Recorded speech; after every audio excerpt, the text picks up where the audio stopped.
They called me paranoid, said I was overreacting, said the hills were fine, just burned, not broken. But I'd seen what wet earth could do. I warned them the slope was unstable. I warned them the rain would come. I warned them the hill would collapse. The HOA laughed. They tore out the drainage system. They removed the retaining walls. They replaced safety with scenery. And then the mud came. It didn't knock, it roared. One by one their homes were swallowed. The very land they worshipped turned on them.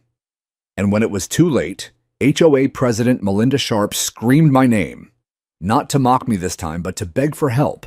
This is the story of what happens when power ignores truth and the earth answers for us all. Welcome to the day the hill buried the HOA. It had been just 3 months since the fire tore through the hills above us. The once lush slopes thick with dry brush, windswept oaks, and tangled chaparral were reduced to a desolate expanse of scorched earth blackened stumps jutting upward like the remnants of some ancient battlefield. I stood at the edge of our backyard that morning, coffee steaming in my hand, watching the sun climb over the devastation. My son Caleb, 16, and already carrying himself with that quiet intensity, had headed out early for his run, his footsteps fading down the street. Upstairs, my daughter Josie slept soundly under her blankets, lost in the innocent dreams of an 8-year-old who had seen too much smoke and ash that summer. In the kitchen behind me, Julia moved with her usual grace, humming a soft melody as she prepared breakfast, the familiar notes anchoring me amid the eerie silence outside. There were no birds singing that day. No whisper of leaves in the wind. Just a faint, almost imperceptible tremor beneath my feet, a subtle vibration rising through the patio stones as if the ground itself were uneasy in its rest. It was the first warning sign, though I couldn't yet put a name to it. Our house perched on the lower slope of the Sierra Vista Bluffs, a neighborhood proudly sold as elevated living with panoramic views. Those views were priceless, according to the brochure's sweeping vistas that justified the premium prices. But after 20 years as a geotechnical engineer, all I saw when I looked uphill was vulnerability, a steep grade primed for disaster, waiting for the right trigger. The wildfire had burned away every natural anchor, the roots, the grasses, the organic layer that once held the soil in place. What remained was hydrophobic soil repelling water instead of absorbing it. I'd studied this before, mapped it on other sites, and mourned colleagues lost to it. When the rains finally arrived, and in this part of California they always did, the water wouldn't seep gently into the earth. It would sheet across the surface, building speed and volume, transforming the hillside into a relentless cascade of mud rocks and debris. I set my mug down and headed to my home office, pulling out the faded topographical maps my old mentor had given me years ago.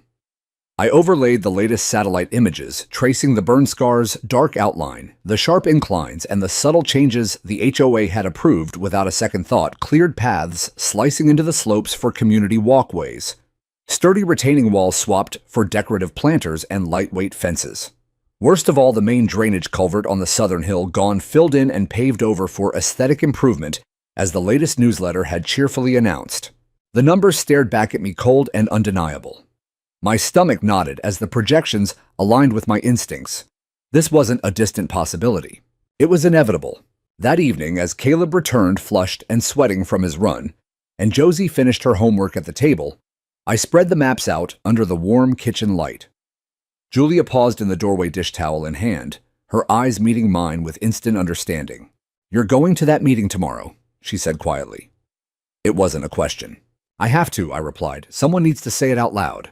She stepped closer, placing a hand on my arm. "They'll fight you on it, Elijah. People don't like hearing their dream home sits on a fault line." I glanced toward the window where the darkened hills loomed against the night sky. Better they hear it now than learn it the hard way. Upstairs, Josie's voice called down about a missing stuffed bear. Caleb's music thumped faintly through the ceiling. Everyday moments in an ordinary family evening.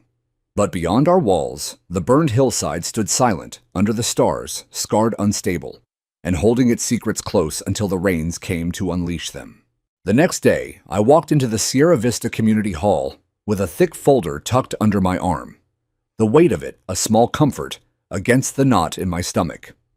The monthly HOA meeting was in full swing, folding chairs arranged in neat rows. Neighbors murmuring over coffee and pastries, the air scented with vanilla and fresh-baked scones. I rarely attended these gatherings, preferring to pay my dues quietly and focus on keeping my family safe, but this time was different. This time, I wasn't here to debate holiday decorations or mailbox colors. I was here to speak for the unstable ground we all called home. Melinda Sharp commanded the front of the room, poised and radiant, in her signature wine-colored pantsuit, her smile as polished as the community newsletters she authored.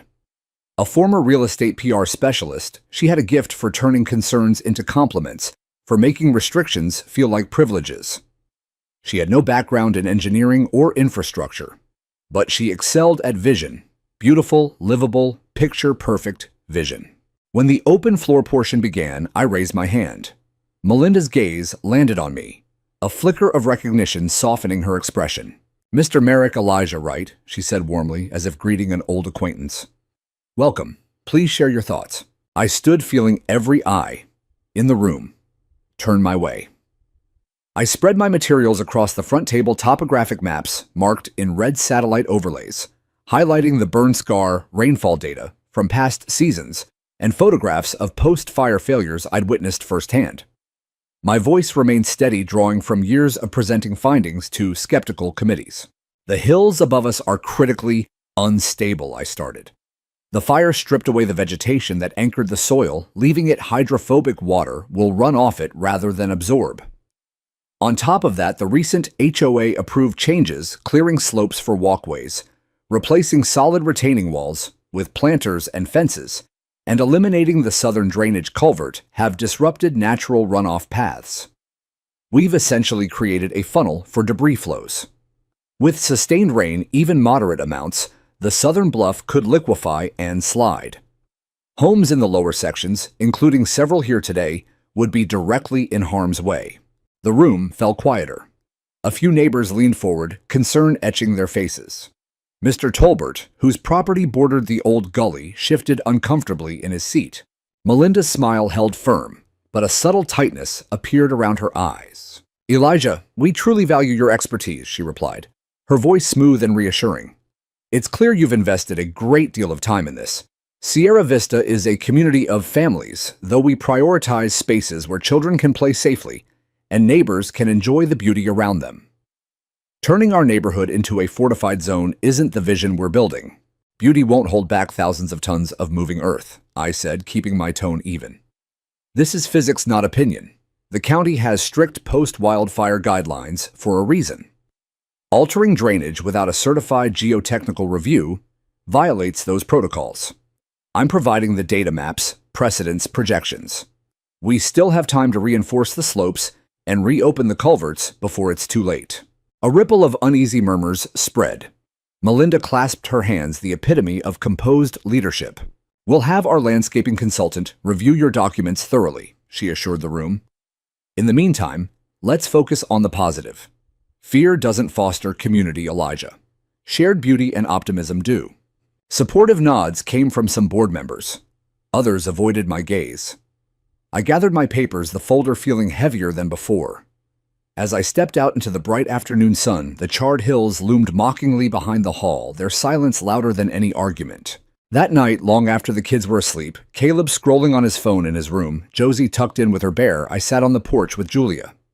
The air carried a faint chill, the kind that hinted at the changing season. "They treated it like I was the problem," I said quietly, staring at the dark ridge against the stars. Julia took my hand.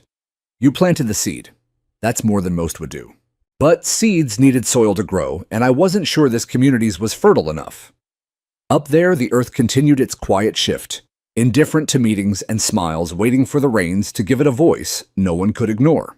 2 days after the meeting, frustration had hardened into resolve. I could have walked away, many would have chalking it up to bureaucracy and moving on with life. But every time I closed my eyes, I heard the wet grinding collapse from Oregon, the hillside exhaling as it claimed Sandra's trailer in a single, unstoppable surge. I still carried that sound, that failure to act soon enough. Not again. Not when my own family slept beneath the same threat. So I began knocking on doors as dusk settled, when porch lights flickered on and people were more likely to listen. My first stop was Mr. Tolbert's place at the end of the block, his backyard, now sloping dangerously into what used to be a functional gully. I handed him printouts of flow path diagrams and photos from a 2014 slide, just 10 miles south, 6 homes erased before breakfast. He rocked on his heels, arms crossed. 32 years here, Elijah. Never a problem. You're borrowing trouble. I left the pages anyway stacked neatly on his welcome mat. The Nguyen's were next. Hairline cracks had already begun webbing across their foundation. Mrs. Nguyen studied the rainfall projections with widening eyes. Her husband stared uphill as if daring the slope to prove me wrong. They murmured thanks, but the door shut with finality. I covered 14 houses that week, some polite nods, others tight smiles and quick excuses. One resident even laughed. If the good Lord wants the hill to slide, that's his business. By the time I returned home, my voice was hoarse, my hands stained with ink from endless copies. Julia was in the garage cataloging emergency supplies under a single bulb, bottled water crank radio go bags we'd assembled after the fire and never fully unpacked. Caleb worked beside her without prompting, stacking cans with the steady focus he'd inherited from me. You don't think I'm losing it? I asked, leaning against the workbench. She paused, meeting my eyes. I married the man who spots danger before it announces itself. Ignoring you would be the crazy part. Josie peeked in, blanket trailing. Daddy, what happens in a landslide? I crouched to her level. The ground gets too heavy with water, sweetheart. It forgets how to stay still and starts moving like a river made of dirt. That night, I uploaded my full report to the resident forum, a straightforward PDF, no bold caps or exclamation points, just data. Subject: urgent post-fire hillside stability review needed. Attached 42 pages of maps, soil analysis, historical incidents, and a clear timeline of the HOA changes that had turned safe drainage into a high-speed chute. Replies flooded in within hours. Classic fear-mongering. Property values anyone. Internet expert strikes again. Elijah, trade the bunker for a barbecue. Enjoy the view. Melinda Sharp. Then the memes arrived, my face on a doomsday prophet sandwich board reading, "The hill is coming, another with me." As Chicken Little caption, "This guy versus dirt." I scrolled late into the night, coffee cooling untouched. Julia eventually closed the laptop. They're afraid, she said in the dark. Fear makes people cruel. The next morning, the doorbell rang. James Kessler stood there, mid-30s insurance adjuster, still new enough that I only knew him from waves across driveways. Rain from the night before dripped from his jacket. Exhaustion lined his face. I read every page he said without preamble. My house sits dead center on that southern flow path. Lower third. I've got a little girl Josie's age. For the first time since the meeting, the weight in my chest eased a fraction. Come inside, I said. We spread the maps across the kitchen table again. James traced the vectors with a steady finger, asking precise questions about saturation thresholds and trigger rainfall amounts, sharper insights than most clients I'd consulted for. When we finished, he sat back, exhaling slowly. If there's even a 10% chance you're right, he said, I'm in. Photos, measurements, county, contacts, whatever helps. A friend in risk assessment owes me big. I extended my hand. He shook it firmly. Outside, the charred hillside loomed unchanged, but for the first time, I wasn't facing it alone. A week blurred into a tense routine of school drop-offs, remote work calls, and quiet family dinners where we carefully avoided the topic weighing on us all. But every dawn, I laced up my boots and traced the southern edge of the neighborhood, the charred pine needles crunching underfoot, as I searched for the inevitable signs. And one crisp morning, with fog still clinging to the slopes, I found it. A fresh fissure had opened near the base of the bluff, a clean, jagged line about 10 feet long, no wider than an inch, but unmistakable. The soil along its edges crumbled at the slightest touch, loose and dry, despite the early dew. This wasn't ordinary settling from the season's dryness. This was tension releasing a precursor to deeper failure, where saturated layers below would eventually force the ground apart. I knelt in the dirt, the chill soaking through my knees, and documented everything: close-up photos from multiple angles, GPS coordinates pinned on my phone, a quick measurement with my pocket ruler. Then I compiled it all into an email to the county engineer's office, clear subject line. Attachments, labeled and dated, and CC'd Melinda Sharp directly. No response came that day, or the next. Instead, 48 hours later, a formal reply landed in my inbox from the HOA account, signed by Melinda. Mr. Merrick, thank you for your continued submissions. Our landscaping contractor has inspected the reported area and determined the crack is a minor natural response to seasonal dryness with no immediate structural concern. No geotechnical engineer was required for this assessment as it falls outside county-mandated protocols for non-emergency features. Please cease further unsolicited reports as they may be classified as disruptive under Section 4.2 of the Community Code. Regards, Melinda Sharp, President. No stamped engineering report. No qualified soil expert. Just a landscaper's glance and a veiled threat.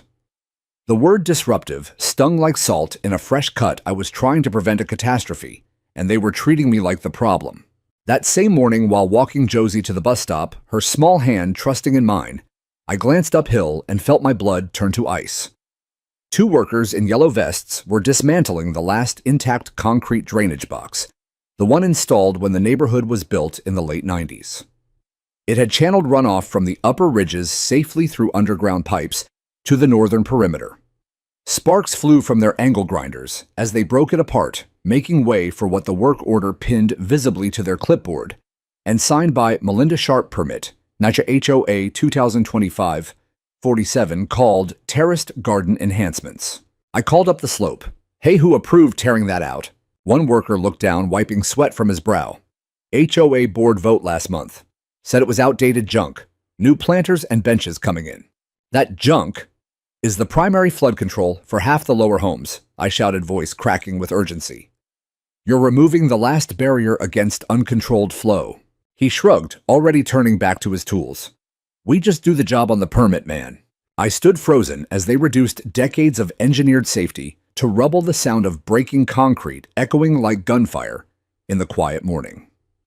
Julia's earlier question haunted me. Should we pack up and leave? But fleeing felt like betrayal of our home, our life here, and the neighbors who might not see the danger until it was too late. By midday, I stormed into the HOA office, folder clutched tight. Melinda's assistant blocked the door with a practiced smile. She's unavailable. Tell her Elijah Merrick is here about permit, NYCHA HOA 2025-47, the one authorizing demolition of critical infrastructure. The assistant's composure faltered. The board approved it. There's no further discussion. I leaned in, gripping the counter. Then inform her the county will get a full report. And if lives are lost because of this, it won't be on my conscience. Her eyes widened as I left the door swinging shut behind me. That afternoon, we turned our focus inward. Caleb hauled sandbags from the garage, while Julia and I stacked them strategically along the downhill perimeter. I reinforced the private barriers I'd installed years before the rules tightened, dug diversion trenches in the side yard, and tested the new sump pump with its backup generator. Josie carried smaller loads, her face set with determination beyond her years. Asking questions, we answered honestly, but gently. As the sun dipped low, James Kessler arrived, clipboard in hand, and lines of worry etched deeper. They're not just dismissing you, he said once inside. They're burying evidence. My contact pulled the permit. It labels the drainage removal purely aesthetic. No mention of risk mitigation. They know the danger, I muttered. They just can't admit it without unraveling everything. We worked into the evening, duplicating files, emails, photos, invoices, screenshots of deleted forum posts. Everything time-stamped and backed up to a secure cloud. Outside, the first tentative raindrops of the season pattered against the windows, soft, almost innocent. But the fissure was widening. The last safeguard was gone, and the sky was gathering its strength. The rain arrived 2 days later, slipping in without fanfare like a stranger who knows exactly how long they intend to linger. It began as a fine mist veiling the charred hills, then settled into a steady patter that drummed softly against the roof through the night. I lay awake counting the drops, each one a quiet reminder of the water seeping into the fissures we'd already documented. By morning, the streets shimmered under a thin sheen, and the air carried the sharp scent of wet ash mixed with distant pine. Caleb paused at the living room window, watching narrow streams race along the curb. Josie pressed her face to the glass, tracing patterns in the condensation with her finger. Julia and I shared a glance across the kitchen, no words needed. This was merely the prelude. James arrived that afternoon, raincoat shedding water onto the mat. He'd spent the morning marking fresh tension cracks in his driveway, delicate lines that spidered outward, overnight unmistakable signs of the soil beginning to yield. "They're spreading faster than I expected," he said, spreading his phone photos on the table while the kids worked on homework nearby. This one near the old culvert route widened half an inch since yesterday. I knotted the knot in my gut, tightening further. The ground's reaching saturation.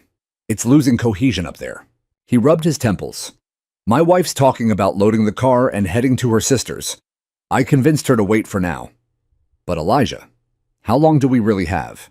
"Days," I answered honestly. "A week if the rain stays moderate. Hours if it turns heavy." We spent the afternoon fortifying what we could control. Caleb and I muscled additional sandbags into place, building higher barriers along the downhill side of the house. Julia methodically sealed the lower windows with extra plastic sheeting and heavy tape, her movements calm and precise, the same steady focus she'd shown during tougher times in our past. Josie pitched in where she could, ferrying rolls of tape and flashlights, her small face set with a seriousness that broke my heart a little more. That evening, another HOA newsletter appeared in our inboxes, its cheerful layout a stark contrast to the gray world outside. A glossy photo of the Vista walking trail, slick with rain, captioned, "Rain and renewal, Sierra Vista thriving after the fire." Residents planting flowers along the bluff's edge. Children in bright rain boots jumping in puddles.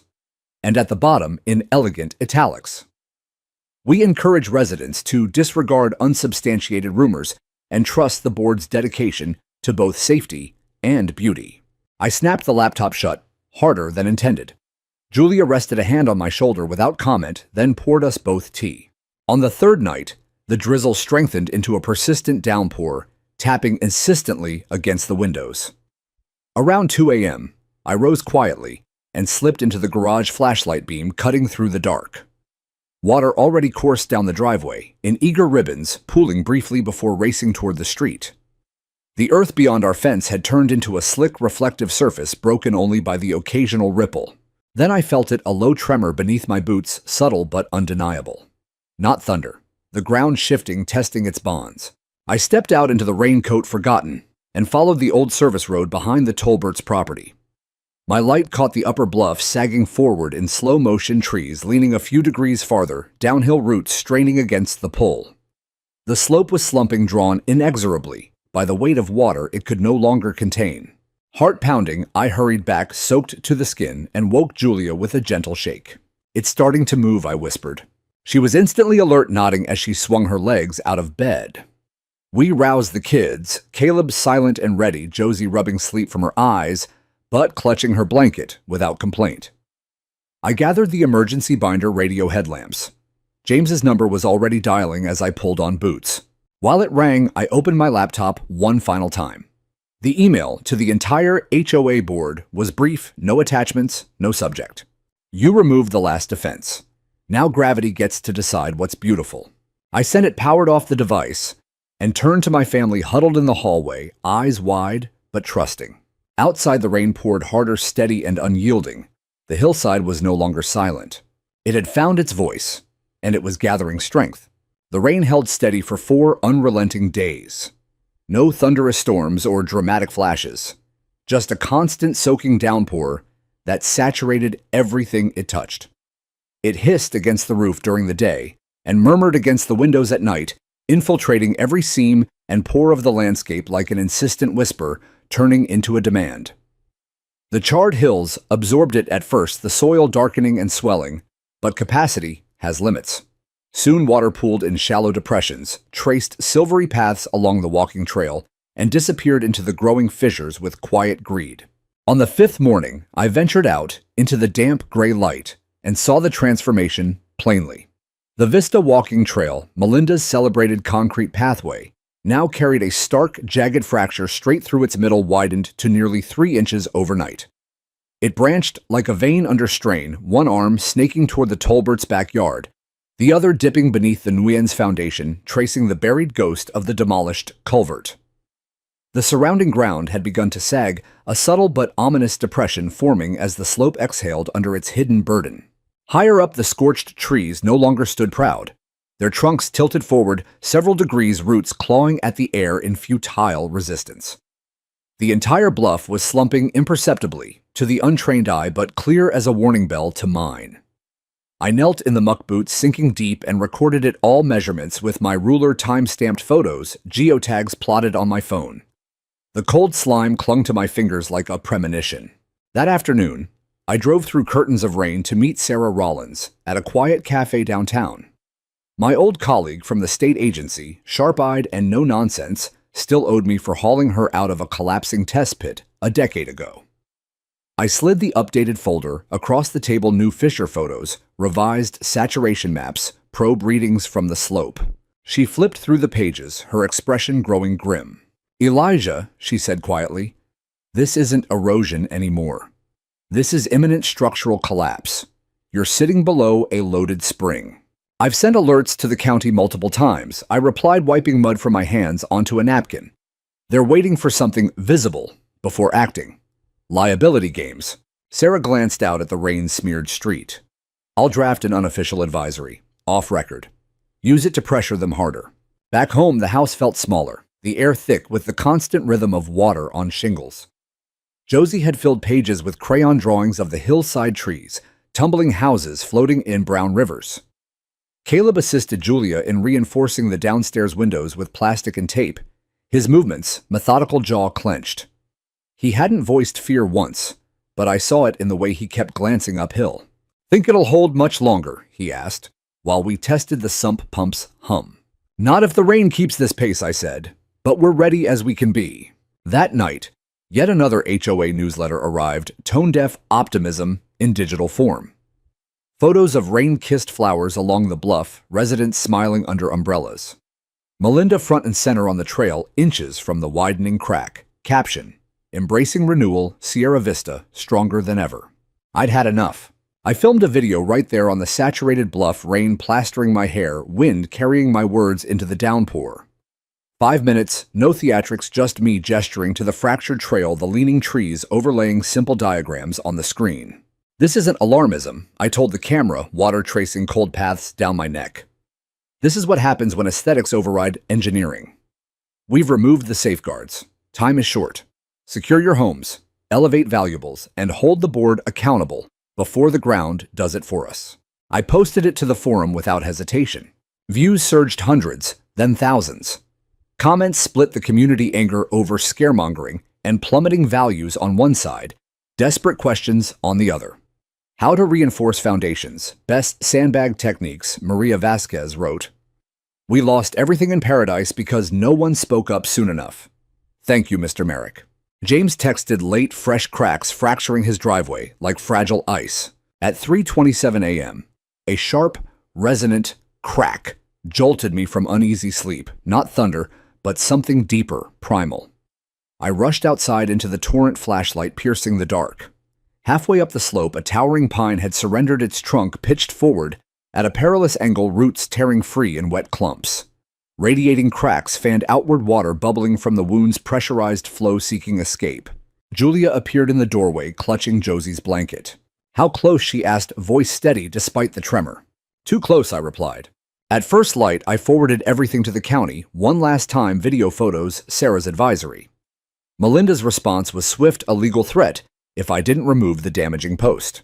I replied with a single line: "Let me know how waterproof your lawyers are." The mist lifted off the restless hillside like breath from an awakening giant. No more warnings left to give. The earth was ready to answer for itself. It began just after 2:40 a.m. Sleep had been impossible for any of us. The house creaked under gusts of wind, and the rain had intensified into a relentless roar against the roof, as if the storm itself were trying to force its way inside. I sat fully dressed in the living room armchair, headlamp ready around my neck. Josie lay on the couch under layers of blankets, her breathing quick and shallow. Caleb kept watch at the window, his tall frame rigid against the storm's flicker. Julia moved between rooms with quiet efficiency, double-checking doors and bags, her face pale but resolute. Then the sound came, a deep, ominous groan that seemed to rise from the depths of the earth itself, vibrating through the floor and into our bones. It grew into a wet, grinding rush like tons of heavy sludge pouring down an endless chute. "Julia," I said, voice steady, despite the adrenaline surging through me. "It's time." She scooped Josie up without a word, grabbing the go bag. I seized the radio, the document binder, extra headlamps. Caleb flung open the door, and we stepped into the blinding rain, flashlights cutting narrow paths through the darkness. That's when the hillside unleashed its full fury. A massive wall of churning debris, thick with mud, shattered trees, and broken fencing, cascaded down the southern bluff in a thunderous torrent. It surged from the upper ridges, following the exact path where the drainage culvert once diverted water safely away, now funneled straight by the HOA's enhancements. The noise swelled into a deafening freight train roar, swallowing the night. The Tolberts' home bore the first brutal impact. Their backyard dissolved in seconds, decks splintered into matchsticks, landscaping uprooted and hurled forward. Lights inside flickered desperately before plunging into darkness as the waves slammed into their garage. Their SUV lifted like a child's toy, spun wildly, and flipped into the deepening gully. Caleb's voice cracked beside me. "Dad!" "Downhill now," I commanded. We ran slipping on the flooded pavement. I hammered on the Nguyen's door as we passed. Lights blazed inside. The door burst open. "Slides, come and get out," I yelled. They emerged instantly, grabbing their daughter, joining us in frantic flight. Screams pierced the chaos from uphill as more homes awoke to the nightmare. A second, even larger surge broke loose, roaring faster, carrying boulders, torn sections of the walking trail, and remnants of those decorative planters. It traced the precise flow lines I'd mapped and pleaded about the ones dismissed as exaggeration. We reached the flatter ground at the cul-de-sac's end where the torrent began to spread and lose momentum. Displaced families clustered there, drenched barefoot in pajamas, clutching children and pets under phone lights and distant flashes. From the shadows, a figure stumbled toward us, Melinda Sharp, her elegant blazer shredded and soaked heels abandoned in the muck mascara, running in black rivers down her face. "My house," she gasped, barely audible over the din. It was right there. I looked past her. Her two-story showcase clung precariously upper level, tilting the foundation, and lower floor devoured her prized backyard, now part of the raging brown river. She clutched my arm, fingers ice cold. "Elijah, help. You know what to do. Stop this." The plea hung between us. "Stop it!" My voice was flat exhaustion, overriding anger. "You mocked every warning. Threatened legal action for speaking up. Now you want my help." Tears streamed down her cheeks, mixing with the rain. She had no words left. The flow slowed behind us, fanning out across roads and lawns, debris piling against curbs. A hydrant snapped somewhere, spraying wildly into the chaos. Sirens wailed, faintly delayed by flooded streets. I turned away and took charge. "Lights and radios group here, stay low off the slope. Watch for rising water, more could follow." James appeared breathless. "My back wall's gone, but we're all out safe. Help flag a safe zone, use the tape." Within minutes, we organized a ragged response, directing families toward the school on higher ground, marking boundaries with whatever we had. By the time deputies arrived, neighbors were supporting neighbors, a fragile community forged in the storm's aftermath. A deputy approached. "You Elijah Merrick, the one with all the reports." I nodded, rain streaming from my hair. He shook his head. They should have listened. 20 homes, minimum, in jeopardy. A young boy Josie's age ran up sobbing, collapsing into my arms. His mother followed, coated in mud, empty leash dangling. "We tried," she sobbed. "It just took everything." As pale dawn broke, revealing the full scar across the hillside, trees toppled like dominoes, homes, half-buried, lives upended. Melinda sat alone on a curb, staring at the destruction she'd helped invite. "I didn't believe it could happen," she whispered to no one. I passed without stopping. Belief wasn't the issue. Listening had been. Dawn crept in, pale and unforgiving. The rain finally easing into a reluctant drizzle. From the school gymnasium, hastily converted into an emergency shelter, we watched news helicopters hover overhead, their blades slicing through the heavy air. What had been the pristine Sierra Vista bluffs now resembled a battlefield, deep gouges carved across the hills. Homes leaning drunkenly or half swallowed by sludge, personal belongings strewn like forgotten toys in the muck. The stench hung everywhere, wet soil, splintered wood, and the sharp bite of exposed utilities. Families moved through the space in stunned silence, wrapped in Red Cross blankets, nursing styrofoam cups of coffee that offered little warmth. Some sat staring at nothing, replaying the night's terror. Others clustered in small groups, whispering about insurance adjusters, temporary rentals, and the cruel arithmetic of what could be salvaged. Children clung to parents, sensing the fracture in their world, even if they couldn't name it. Melinda occupied a folding chair in the far corner, a borrowed gray fleece draped over her shoulders like a shroud. Her hair hung limp and unstyled, the impeccable facade washed away with the rain. She hadn't spoken to anyone since arriving, no offers of help, no inquiries about others. Just a hollow stare at the floor, as if waiting for the mud to rise through the tiles and finish what it started. By midday, she approached me. I was kneeling with Caleb and Josie on a cot, explaining in the gentlest terms possible that the ground might shift a little more before settling. Her shadow fell across us. "Elijah," she said, voice hoarse and small. "Can we speak privately?" Caleb's eyes narrowed. Josie pressed closer to my side. I stood slowly, meeting her gaze.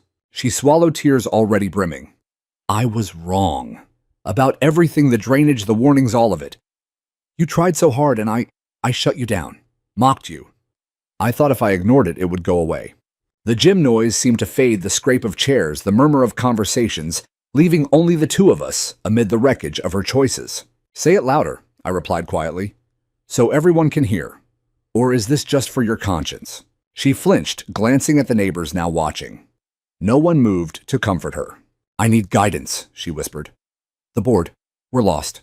You know the land. Help us rebuild right." "No." My tone was calm, drained of triumph or bitterness, only clarity.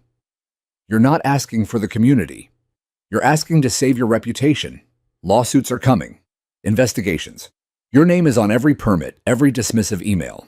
Her eyes darted to the growing circle of onlookers, families whose homes she'd helped endanger. Silence answered her. "I'm terrified," she admitted, voice breaking, "if this all comes out." "It already has," I said. "You prioritized beauty over safety. Threatened me for trying to prevent exactly this. Now you're not scared for them, you're scared for yourself." She opened her mouth, perhaps for one last deflection, but the words died. Shoulders collapsing, she turned and walked away, the fleece slipping from one arm as she vanished into the crowd. Later that afternoon, Victor Marsh arrived, the county emergency manager, boots still caked with mud, from the site, clipboard in hand. He pulled me aside near the entrance. "You kept meticulous records," he said after scanning my binder, "timelines, emails, invoices, permit copies. Every detail." He nodded, expression grave. "This goes beyond negligence. It's gross. The county's vulnerable too for not intervening sooner, but your documentation, it's ironclad, changes everything." State geologists trickled in by evening, probing the slopes with instruments. Drones buzzed overhead, mapping the scars. Reporters hovered at the edges, notebooks ready. That night, officials convened a raw community forum. In the cafeteria, no banners, no polished presentations, just honest faces around folding tables. I spoke without notes. Told them about the early signs. I'd seen the warnings, brushed aside the haunting memory of Oregon that had driven me to persist. Of Sandra lost because no one acted soon enough. Of refusing to let history repeat with my own family at risk. Silence held the room when I finished. Then came the applause, not triumphant, but grateful, a collective release. James found me afterward in the misty parking lot. "Recall petitions are circulating," he said. "Emergency restructuring. People are ready for change." "Good," I replied, "but I'm done leading from the front." He smiled faintly. "You already did. You just never wanted the title." I glanced uphill where caution tape fluttered against the wounded bluff. "I gave them the truth," I said. "Now it's theirs to act on." The county's preliminary statement dropped the next day, gross negligence, by the HOA, full investigation underway. Melinda's name topped the list. She disappeared soon after, rumors of a hotel far from town, crisis consultants in tow. In the shelter, filled with survivors, something profound had taken root. The mud had claimed homes and illusions. It had also laid bare the truth. And finally, people were listening. 3 weeks after the slide, the subpoenas arrived like clockwork, formal envelopes that turned speculation into certainty. The county's preliminary report landed first, followed by the state engineering board's damning conclusion: the deliberate removal of drainage infrastructure had directly triggered the hillside's collapse. The fire had set the stage. Human choices had dropped the curtain. Headlines screamed across local papers and screens. HOA board faces investigation for preventable mudslide disaster. Sierra Vista negligence warnings. Ignored homes lost. Engineers persist in alerts. Proven right community demands accountability. I never liked the hero label the articles slapped on me. I was just the neighbor who refused to stay quiet. The lawsuits built quickly. Maria Vasquez and her husband filed the first individual claim citing direct losses and emotional trauma. James coordinated a broader class action pulling in 22 families by month's end damages soaring into millions for destroyed properties, relocation, and the invisible scars no settlement could fully cover. Evidence poured out leaked board chats, where Melinda dismissed my reports as paranoid ramblings, emails celebrating the aesthetic upgrades that buried critical culverts. One message in particular circulated widely: no more ugly infrastructure ruining our views. If Merrick keeps complaining, let the county deal with him. The courts moved faster than anyone expected. Victor Marsh returned with state attorneys, reviewing my exhaustive files under harsh fluorescent lights in a makeshift office near the school. Your timeline is unbreakable, one attorney said, flipping through pages of timestamps. Emails, permits, invoices. Everything corroborated. They asked the hard questions. Why persist when ignored? Why not leave? I glanced out the window toward our intact home, mud-streaked but standing. I couldn't abandon them, I said. Not after Oregon. Not when I knew. Outside media swarmed. My bluff video, rain-soaked and urgent, racked up millions of views nationwide. Reporters camped at the shelter's perimeter, microphones thrust toward survivors sharing stories of narrow escapes. Then the judge denied Melinda's motion to dismiss. The ruling was blunt. The defendant was presented with repeated credible warnings from a qualified expert. Efforts to suppress those warnings and proceed with unapproved modifications demonstrate willful disregard for resident safety. The decision ignited everything. Criminal probes into gross negligence followed. The HOA's insurers balked, citing mismanagement clauses. Melinda's real estate license hung in limbo. One evening, as Julia and I walked the kids through the recovering neighborhood, pointing out new reinforcement work and explaining the changes in simple terms, an unfamiliar car slowed nearby. The window rolled down a reporter asking for comment on the latest filing. I shook my head. Talk to the families who lost everything. They're the ones who matter. James called later. Settlement talks are starting. Her team wants to cap exposure. Let them try, I said. We're not trading justice for quiet. Caleb, poring over engineering textbooks at the table, looked up. You think it'll change things for good? I ruffled his hair. It already has. People are paying attention now. Josie added a new drawing to her collection, the hillside patched with strong walls, homes, safe neighbors linked arm in arm. In the quiet of our rebuilt routines, the weight began to lift, not gone, but shared. The truth had surfaced, ugly and undeniable. And for the first time, the community was ready to build on solid ground. By mid-March, the rains had finally retreated, leaving behind a tentative spring warmth that coaxed the first hints of green from the scarred earth. The southern bluff still wore its wounds, openly deep scars etched into the soil, leaning trees frozen in their surrender, but the immediate danger had passed. What followed was the quieter, more enduring labor of recovery, not just repairing structures, but rebuilding trust. The old HOA was formally dissolved under state oversight, its accounts frozen and its office sealed like a relic of poor judgment. In its place, residents forged a new association from the ground up, one rooted in transparency and expertise. Meetings were live-streamed, budgets posted publicly, and every safety proposal required review by qualified engineers. No more closed sessions, no more aesthetic shortcuts. James Kessler was elected interim president, his practical mindset a steady anchor after years of superficial charm. Maria Vasquez took on community outreach, making sure every voice from longtime homeowners to newcomers felt heard. I joined the Safety and Infrastructure Task Force alongside retired engineers and a FEMA specialist drawn here by the headlines. We weren't chasing authority. We were safeguarding against its misuse. Crews worked methodically, restoring the original drainage culverts with reinforced concrete building, new retaining walls, designed for function over form, their steel mesh catching the sunlight without apology. State and FEMA grants flowed in a mix of restitution and hard lessons learned. At the overlook, where the ill-fated Vista walking trail once curved so elegantly, we installed a robust emergency siren system. The community insisted on naming it Merrick Lookout. I protested quietly repeatedly, but they voted unanimously honoring the persistence that had saved lives. One April morning, Josie spotted the first daffodil blooming defiantly in our backyard, its yellow petals pushing through soil still flecked with dried mud. She dragged me over, eyes wide with wonder.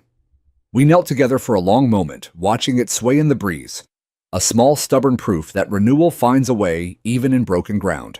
That spring, we held the inaugural Sierra Vista Safety Fair on the school fields booths, with emergency maps, hands-on workshops for home reinforcement children learning to monitor rainfall gauges.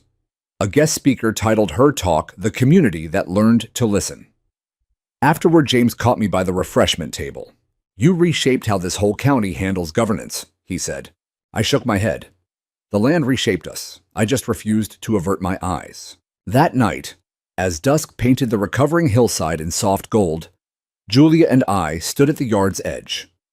The visible scars remained, but new grass was taking hold, roots anchoring where fire and water had torn everything loose. "It feels beautiful again," she said softly, slipping her hand into mine. "It always was," I replied. "Now we know how to safeguard it."